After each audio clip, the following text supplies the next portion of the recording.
happy village, a happy town? Yes, this village is happy. It's richer than others because we enjoy the blessing of our great general and leader. The general thinks very highly of this province, Cheongsang-ri, so we always have a good harvest and never need to worry about food.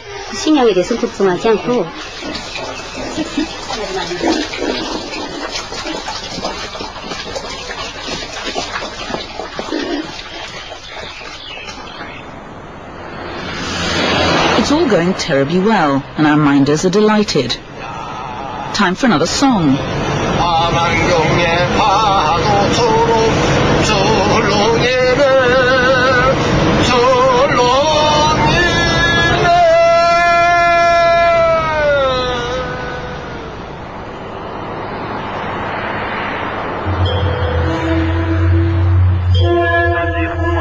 Panmunjom for that Cold War frisson. The border with South Korea is always popular with visitors.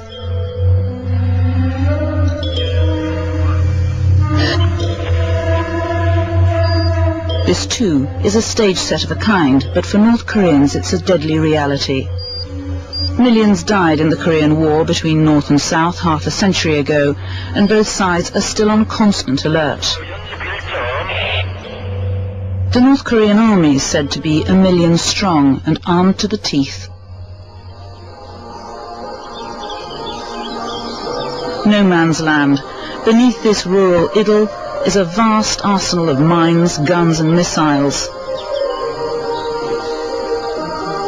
The music, by the way, is not a nearby tea dance, but weird propaganda blaring at us from the south.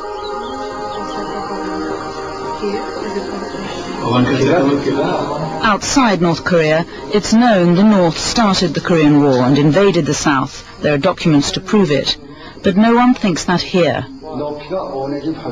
This is North Korea's version.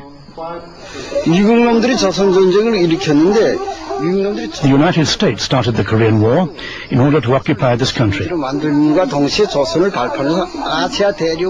aim is to conquer the whole of Asia and use the Korean Peninsula as a first step. Is it possible that you may have been misled, misinformed about this piece of history? Don't give me pro-American propaganda. I don't like it, and it's against our military rules. Because in the West it is said that the people of this country have been told a big lie about this war. Even if you had proof, we would never accept it, because it's all fake. And it wouldn't change our hatred towards the USA. I hate the Americans to death. I'll fight them to the end. I'll kill Americans, survive and save our revolution. Don't tell me any more about what the USA says about us. If you keep asking about them, I'll stop this interview.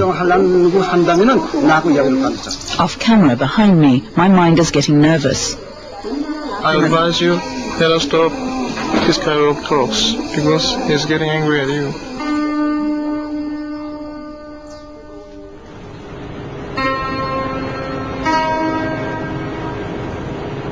You have to leave North Korea before you can hear a different story. From those who lived here once and risked their lives to leave.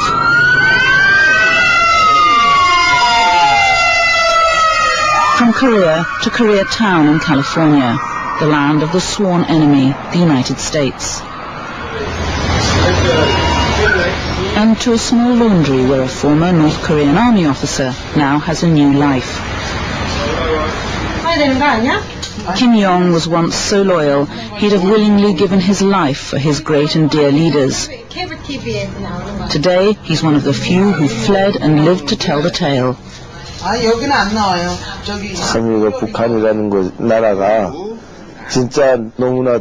There are so many innocents being brutally treated and living like beasts under the North Korean regime. I want to testify to that.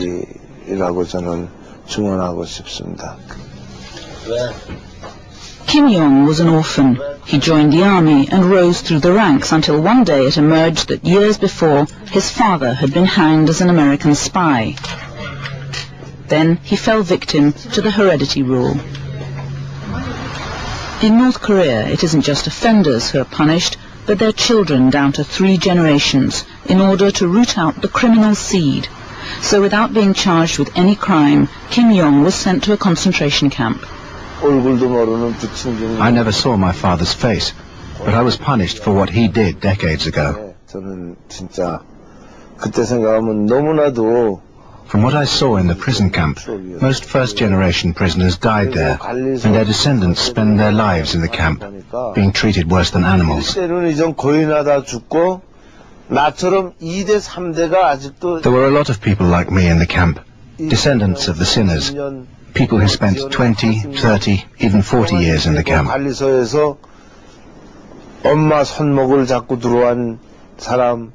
Some came with their parents when they were toddlers and have lived there like animals ever since. In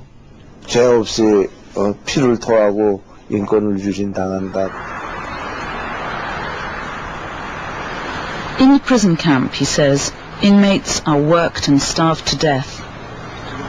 He was tortured in many different ways, and he still has no idea why.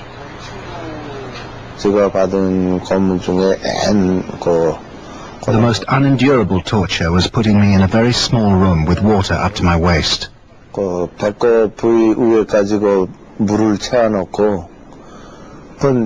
I could neither sit nor lie down, and I had to stay like that for 48 hours.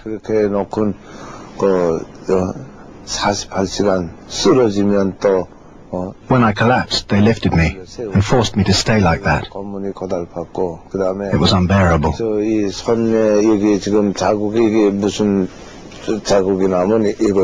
You see this scar on my wrist? They handcuffed me and left me hanging from the ceiling, with only the tips of my toes touching the ground, and they left me like that. I couldn't stand the pain.